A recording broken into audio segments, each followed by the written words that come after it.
canciones que trascendieron al contexto en que nacieron y llegaron a otros ámbitos. Es este libro, Las 1001 vida de las canciones. Aquí está. Y tenemos a uno de esos autores con nosotros, Martín Liut, periodista y doctor en Ciencias Sociales. Muchísimas gracias, Martín. ¿Qué tal? Muchas gracias por la invitación. Por estar aquí. Muy bien. Qué libro interesante, ¿no? ¿Cómo es que una canción trasciende su propio origen y llega, por ejemplo, a Cantito de la Cancha o al balcón presidencial? Después vamos a ir viendo algunos casos. Bueno, esa fue la pregunta que nos llevó. Digamos, se supone que la música popular y las canciones, sobre todo, están condenadas a ser efímeras, a ser inolvidadas, pero hay muchos casos, cada vez más, sobre todo desde que existe la posibilidad de la grabación, de obras que continúan en el tiempo, más allá del momento que se las crean, a veces por mérito de sus propios intérpretes y otras veces por los usos sociales de la canción.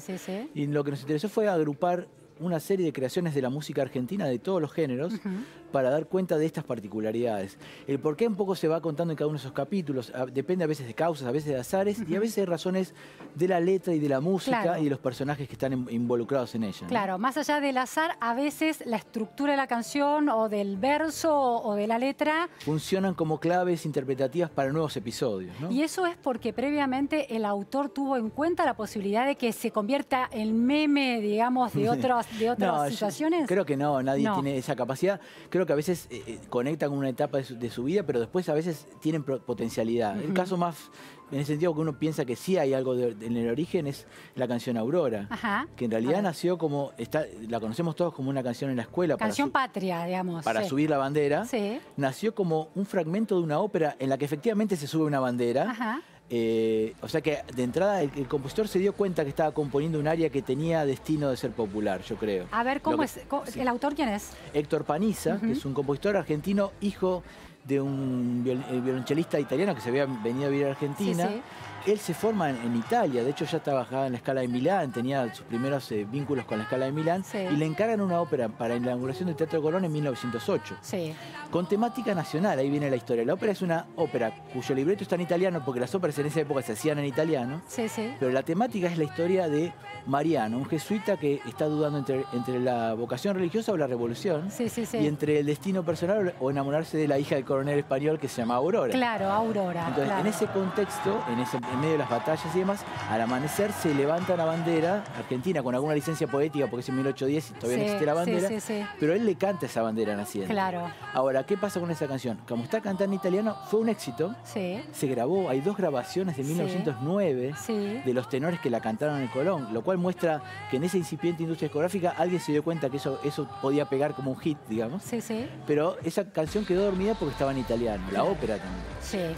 En 1945 se la hace de vuelta en castellano y ahí es cuando pasa a la escuela, porque ya pasa al castellano, ahí claramente ve que eso se puede pasar al ámbito escolar, ¿no? Mirá vos, qué recorrido, ¿no? Y eso explica, por ejemplo, él explica la cuestión de la traducción. Es una traducción al español un poco forzada, en realidad, con algunas metáforas con palabras que no existen, como aurora y radial. Y radial no existe, claro. Y uno siempre lo vio con culpa como niño, ¿no? Uy, no me salen estas palabras. Bueno, en realidad lo descubrió Juan Sasturain alguna vez. Bueno, acá esto está traducido un poco forzadamente, quisieron hacer algo literal y se les pasó un poco el esquema de traducción. Por eso explica eso, y la otra cosa que se explica es por qué es difícil de cantar. Porque es un área para tenor. Entonces, un niño no canta con ese registro, con esa amplitud. Lo que sí es una melodía muy bella, eso explica su éxito como canción dentro de la escuela. Despierta memorias infantiles, claramente, cuando uno la escucha, ¿no? Está asociado a ese ritual, muy claramente. ¿Cómo es que Gilda, y con su no me arrepiento de este amor, llega al balcón de la Casa Rosada? Podemos escuchar, me parece, a Gilda allí, ¿no? A ver. Bueno. Ahí es un caso interesante. Ahí está, la versión de Gabriela Michetti. Es interesante el caso porque Gilda muere trágicamente. Y su fama, que era dentro de la fama del mundo de la cumbia, excede a partir de su muerte ese ámbito por varias razones. Por un lado, en los 90 hay una salida de la cumbia, una aceptación social por afuera de los circuitos específicos, y hay una rápida adaptación de la canción también. La primera adaptación muy conocida es la del grupo Ataque 77, que hace una versión rockera, digamos, y que eso le abre ese repertorio a otro lugar. Y la legitima de alguna manera, ¿no? La muestra por otros espacios. A su vez, entonces el lugar de Gilda también como persona trágica, con esa cuestión de venerada por un público. Y dentro de un espacio como el de la cumbia, que ella misma era una personaje anómalo, digamos, porque no era la típica cumbiera exuberante, sino más modosita, digamos. va teniendo circulación por ahí, la canta Leo García, después hace una película. Yo creo que con respecto a eso hay un subtema que podría ser un libro, que son las playlists de las campañas electorales. Ajá. Es como cada agrupación política diseña sus propios cancioneros, y yo creo que los diseña, digo, como algo pensado ya también, ¿no? No me arrepiento de este amor fue usado como tema de campaña y no fue simplemente una apropiación de la vicepresidenta en el balcón. No, eso es el colorario de una práctica, digamos. Y es interesante una cosa que marca, quería señalar que el libro lo escribieron varios autores, en este caso es Tomás Mariani. Si te fijas en el cancionero del PRO, por ejemplo, estaba Tambiónica en realidad, cantando en la ciudad de Buenos Aires, pero cuando la aspiración es nacional, ese repertorio ya no cierra. No alcanzaba, claro. Y creo que la cuestión con Gilda creo que conecta muy bien con la necesidad de un grupo asociado a la élite política, a la élite social, que pueda poder ponerse a bailar una música que es popular, cumple una función de integración en ese momento de la campaña. ¿Había algo tan calculado o esa élite política baila, porque le gusta mucho bailar en los festejos, este tipo de música?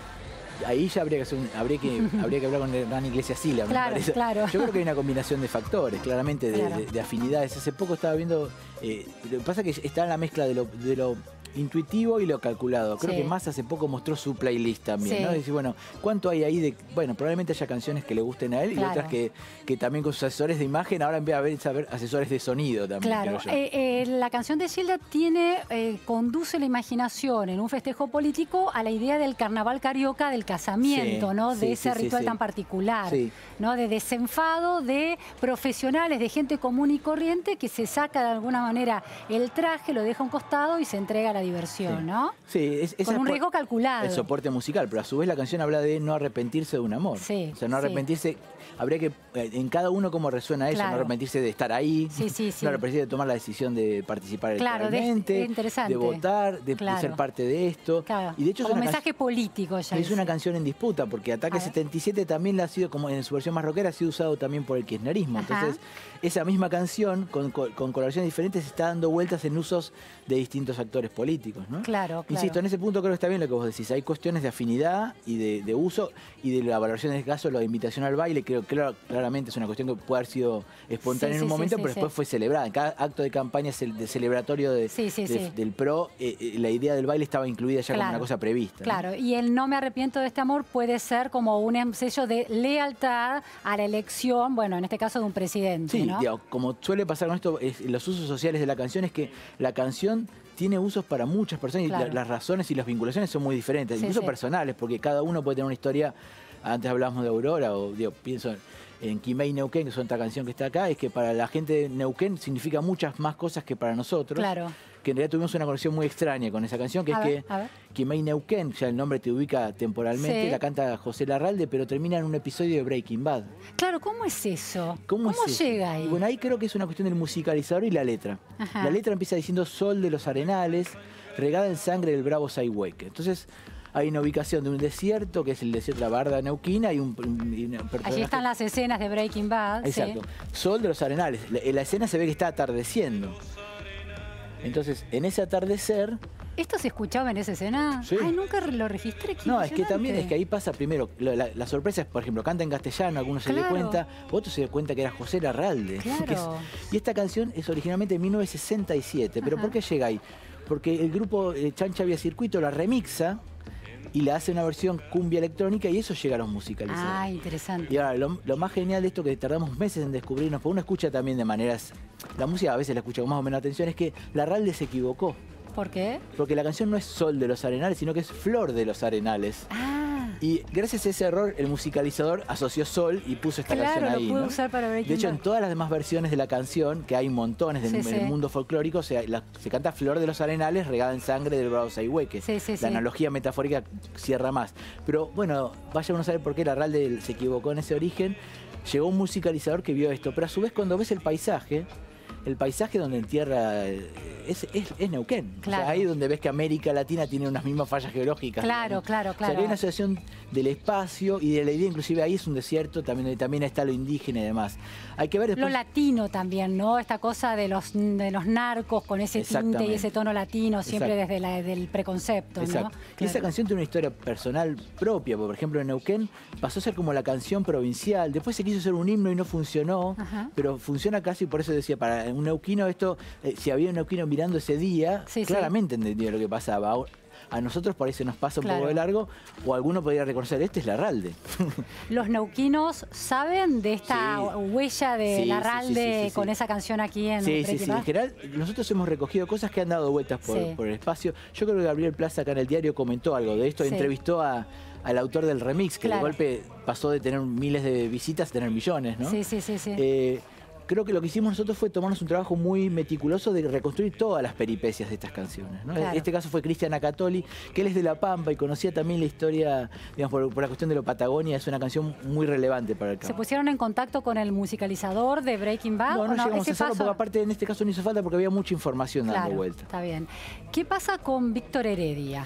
Y el caso de Víctor Heredia es un clásico, ¿no? Víctor Heredia. Es un clásico, una canción con unas peripecias muy increíbles, porque es una canción que él compone en medio de la dictadura. ¿De cuál estamos hablando? Todavía cantamos. Todavía cantamos, la compone en 1980, cuando él estaba en las listas de la censura. O sea, no podía, su voz no sonaba en las radios. Y tiene una hermana desaparecida y charlando con su madre, hablan de, bueno, todavía cantamos. Y es una canción muy metafórica, porque no dice los desaparecidos.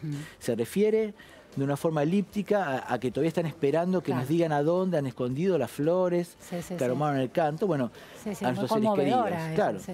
Esa canción está guardada. Primero tiene una primera grabación interesante, también las versiones icónicas, porque uno piensa en Mercedes Sosa, pero no fue la primera que la grabó. La primera que lo grabó fue Los Trovadores.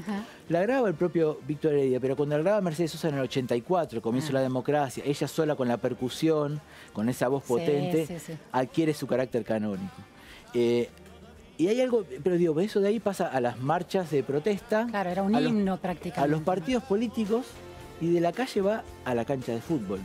¿En cuánto tiempo llega a la cancha? Entre 84 y 89, o sea, en poquitos años. Y no se lo percibe a ese pasaje, esa llegada a la cancha, como una falta de respeto. Es que hay una cuestión, ahí hay otro tópico que es los cantitos de la cancha de fútbol.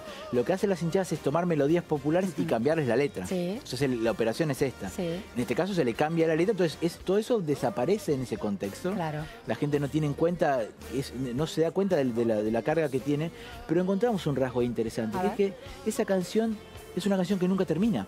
La melodía nunca termina, queda a nuestros seres queridos todavía. Bueno, eso, que es una señal de pregunta insistente, es luego pregunta de resistencia a las marchas políticas, y es el aguante en el fútbol, es el aguante de la hinchada. La hinchada de San Lorenzo dice, nos vendieron la cancha, nos fuimos a la B, pero seguimos siendo hinchas de San Lorenzo. Entonces, ahí lo que explica ese éxito es la melodía, o sea, la melodía en estado puro sin la letra. Entonces después, claro, lo que le pasa a esa canción es que se aleja mucho del mundo de lo político, inclusive termina en un programa de televisión registrada que también hace una canción de los parecidos, o sea, ya se aleja por completo.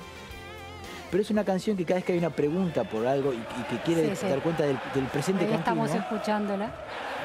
Claro, exactamente, de las hinchadas de San Lorenzo, cada uno hizo su versión. Ah, no, esta es otra, sí. El juego ahí, como bien señala Abel Silver, es que bueno, el uso de la canción vira de uso, pero la música es la que la explica el éxito. O sea, de la pregunta, la persistencia, a la resistencia, al aguante. El aguante, que es otro trabajo que muchos sociólogos han trabajado muy bien. En esta especie de círculo de eterno retorno de ese final que se sigue. Que nunca termina, que la canción vuelve a empezar y vuelve a empezar y vuelve a empezar. Y es una canción que de hecho sigue funcionando. El propio Víctor Heredia la vuelve a grabar el año pasado, a 50 años de su vida artística, con un montón de artistas asociados normalmente a la canción de protesta, y él la reintegra a su lugar, ¿no? ¿Y cómo percibía él, cómo escuchaba que se la usara para la cancha? ¿Le molestaba? No, eso es interesante porque el capítulo Abel decidió cerrarlo con... Él mantuvo muchas charlas y dice, bueno, lo que le pasa a esa canción es como lo que mejor le puede pasar a un artista popular, que es casi sea anónima. O sea, es probable que mucha gente no sepa de quién es. Interesante. Y él sabe que eso ya ocurrió así. Lo que sí para notar es que cuando él canta la canción la sigue cantando con un mismo compromiso, y él sabe que esos otros sentidos que se han disparado lo exceden, que él no lo puede manejar, digamos. Una especie de banda de sonido de la cotidianeidad para querer fijar un sentido, en este caso el del aguante, puede ser. Y por darte un ejemplo oculto de esto, por ejemplo, Osvaldo Golijov, que es un compositor contemporáneo, hace una pasión según San Marcos, y en el medio de la pasión usa la melodía de Todavía Cantamos, un poco recuperando esta idea del reclamo en el medio de un contexto religioso. En un contexto de una obra sacra, o sea, estamos hablando de esa misma melodía. Ahora, ¿qué pasa? Cuando eso va al Teatro Colón y la escuchamos en Buenos Aires, para nosotros fue muy llamativa, porque es devolver a otro lugar, cuando afuera por ahí había pasado un poco desapercibido. O sea que influye mucho también cuál es el lugar del espectador respecto a esa Claro, del recital de protesta a la cancha y después al recinto de la música culta. Exactamente. Muy interesante. Como una paráfrasis. Bueno, hay una figura que tuvo un accidente y está peleando por su vida, Sergio Denis, que también tiene alguna historia interesante. Es un muy buen ejemplo de un autor que muchas veces él ha traducido canciones y demuestra sus propias canciones que han virado al espacio de la cancha. Habría que estudiar un poco más en detalle, pero ciertas melodías tienen la capacidad de ser fácilmente aprendibles. Esas canciones que tienen el efecto de que rápidamente uno las memoriza. Sí. Pero también tiene otro secreto de la posibilidad de la circularidad, funcionan bien. Sí. O sea, ahora no me acuerdo ninguna de Sergio Denis, pero hay mucha de esa música que se puede explicar desde lo musical. En ese sentido, por ahí quería marcar que el libro que editamos por Gourmet Musical está hecho por docentes formados en el área de música, becarios y demás, que somos músicos de formación, que estudiamos mucho de sociología, antropología y demás, pero tratamos de abordar también cómo desde lo musical estas canciones explican sus derroteros por la vida social, ¿no? Es decir, hay una construcción de esa canción y de esa melodía que contribuye. Puede salir mal, pero si sale porque también contribuyó esa forma musical a este derrotero tan abierto, digamos. Hay algunas canciones que tienen por otra parte una particularidad que es su maleabilidad. A ver, que son casos de los grupos, la gente más joven trabajó sobre rock. En el caso de Todos tus muertos, una canción que se llama Gente que no, que es una historia de la cantidad de subgéneros que tiene la música popular, porque empezó como un reggae, después fue un punk, después fue un ska punk, después cumbia huayno, después ragamuffin, después cumbia asociada con alt rock y indie. Eso va desde Todos tus muertos a Fidel Nadal, a Miss Bolivia, a grupos colombianos, ¿no? Y es una canción que está hecha con 2 acordes, o sea que es muy simple de tocar y que tiene una cosa de catarsis juvenil, pero es interesante cómo va por momentos de la catarsis punk de los 80 hecha en cassette al streaming. La última versión la hicieron Fidel Nadal y Lescano y están online nada más y tiene 16 millones de visitas, ¿no? Es como esa cosa increíble porque circula por esos lugares nuevos que es la era digital, ¿no? Hablamos de Víctor Heredia y un autor que tiene algunos puntos de contacto con esa canción de protesta, de regreso a la democracia, León Gieco, también ha protagonizado alguna de sus composiciones, alguna de estas historias, Sí, ¿no? Totalmente. Igual está bueno para marcar, porque en nuestra mesa de trabajo estuvo León. Por ejemplo, Solo le pido a Dios, lo que tiene es que es una versión muy versionada, pero que no ha mutado tanto, está muy clara, es como que se la ha cantado siempre del mismo modo, ¿no? Sí, pero se la canta en contextos muy diferentes. Sí, se la han cantado en múltiples idiomas, ¿no? Eso sí, hablando de la interpretación como traducción, la traducción de esos textos, creo que todavía cantamos y Solo le pido a Dios están traducidas a varias decenas de idiomas diferentes. Que vaya uno a saber cómo han significado en cada uno de esos casos. Muchas veces, claramente, en contextos especiales. ¿Qué otro ejemplo, otra historia de canciones al estilo de, la de Víctor Heredia o la de Gilda, que se traslada de un contexto al otro, encontraron? Bueno, una que es muy longeva también es Cambalache, que escribió Julián Delgado, es del año 34. Y es una historia del tango, es una historia de la industria discográfica y sus variantes y de sus mutaciones, ¿no? Nace en el medio de una película. Uno la tiene asociado a Discépolo y a Julio Sosa, pero en realidad eso es mucho posterior. Empieza dentro de una película en una especie de proto-videoclip, dice Julián, en donde se ve gente encendiendo radios para escuchar la canción. Y es un Discépolo del 34, es anterior al peronismo inclusive. O sea que la lectura de la canción tiene otros matices en esa época. Luego viene el peronismo, pero después la versión icónica es la del final del 58 con Julio Sosa. Hasta ahí uno está en el marco del tango, pero después que el tango empieza a estar en crisis aparecen versiones impensadas. Caetano Veloso. En el año 69, en pleno auge del tropicalismo, incluye en ese palimpsesto de géneros un tango que es Cambalache, que lo canta en perfecto rioplatense y con una orquesta de tango atrás. Y respetando la melodía a rajatabla. Sí, solo cambiando contexto. Por ejemplo, en vez de hablar de Toscanini o Stravinsky, o que dice Ringo Starr y George y la actualiza Paul. De alguna manera. Actualiza esos aspectos que se pierden en el tiempo, ¿no?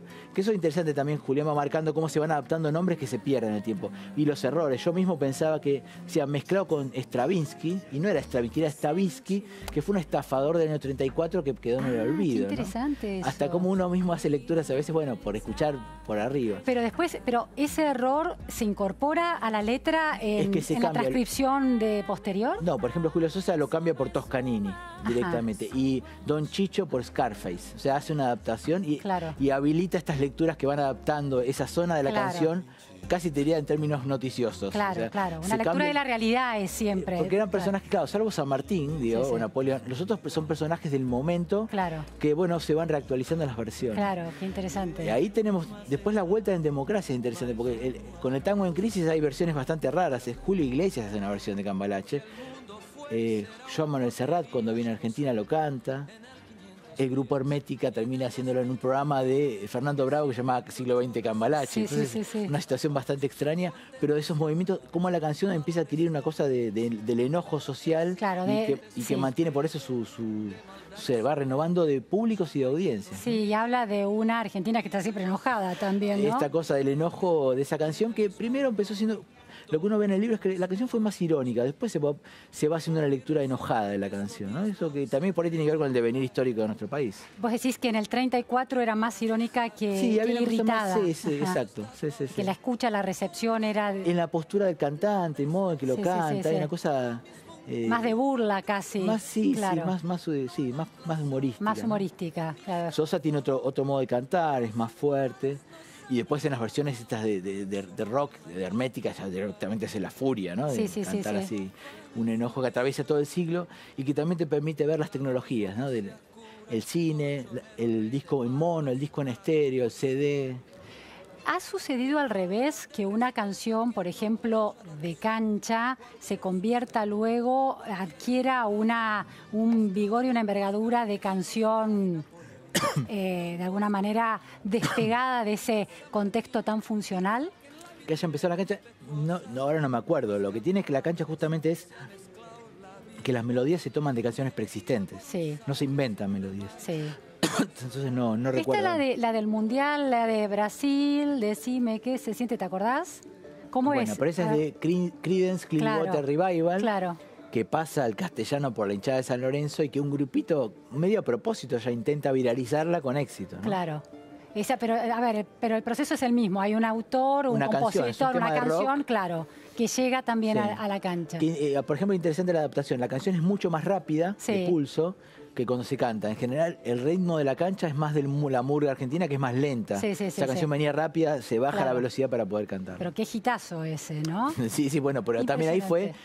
Creo que a propósito quisieron llevar eso a ese contexto y les funcionó. Claro, eso fue muy calculado realmente. Sí, se sabe incluso quiénes fueron. ¿Quién fue, claro, esa el autor? Diferencia a veces con las otras reversiones, no se sabe tanto quién fue que las hizo. Claro. ¿No? ¿Qué pasó con Matador de los Cadillacs?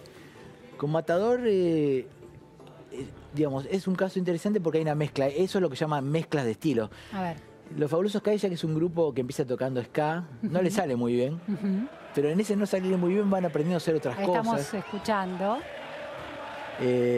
Matador. Pero, digamos, no está claro que no está en el libro, pero puedo contar sobre eso porque también son temas que hemos charlado. Pero que es un tema que toma elementos de la música afro-bahiana. De hecho, la percusión es afro-bahiana. Hay un grupo que se llama Olodum, que tiene temas muy parecidos, y que sirvieron, ¿por qué funcionó también? Porque ese tipo de ritmo, pasado un poquito más lento, era rápidamente adaptable por la murga. De hecho, las murgas en Argentina, y por lo tanto las hinchas, incluyeron el redoblante y ese tipo de toque en la murga. Digo, cuando hacen murga que se sale de lo tradicional, ¿no? Y entonces, bueno, ese tipo de canto, aparte que el Matador es muy de cancha, el ¿no? Claro. Habría que decir ahí, por ejemplo, que las hinchadas inglesas cantan Aida de Verdi también, ¿no? O sea, ¿en serio? Y lo hacen con el ¿no? O sea, que hay una... Pero respetando la composición, la melodía. Sí, la melodía, la marcha triunfal de Aida. Bueno, porque es una marcha triunfal. Claro. ¿No? Hay otra gente, me estoy hablando de Pablo... Pero no le cambian, digamos, le agregan una letra propia, no. En ese caso, se pasa directamente como pasó con el himno, es el Claro. Que el himno... Cuando se decide usar la parte instrumental nadie sabía qué hacer hasta que alguien dijo, bueno, tarareémosla. Y se canta esa parte que es tan difícil de cantar, por otra parte. Bueno, la verdad que interesantísimo tu relato, esta conversación y el libro, completamente recomendable, para además poner las canciones mientras uno va leyendo estas historias. Sí, una cosa que fue fascinante para nosotros es que armamos un sitio, se puede buscar de las 1001 vidas de las canciones o en Gourmet Musical, donde están todas las versiones de un mismo tema. Ah, qué interesante. Puedes estar una hora escuchando los 1001 Cambalaches, por ejemplo. Repetí entonces el sitio. Buscas las 1001 vidas de las canciones o Gourmet Musical, que es la editorial, y te vas a encontrar así. Muchísimas gracias, Martín. Muy interesante. Gracias. Nos vamos ahora a Juan Pablo Zanotto y noticias sobre el transporte y el tránsito. Sí, Luciana, vamos a hablar en principio de lo que está pasando ahora, donde en pleno centro porteño, avenida 9 de Julio, a la altura de Belgrano, con corte total por presencia de manifestantes de distintas organizaciones sociales. Insisto, cortan el tránsito en forma total en ambas manos y también están afectando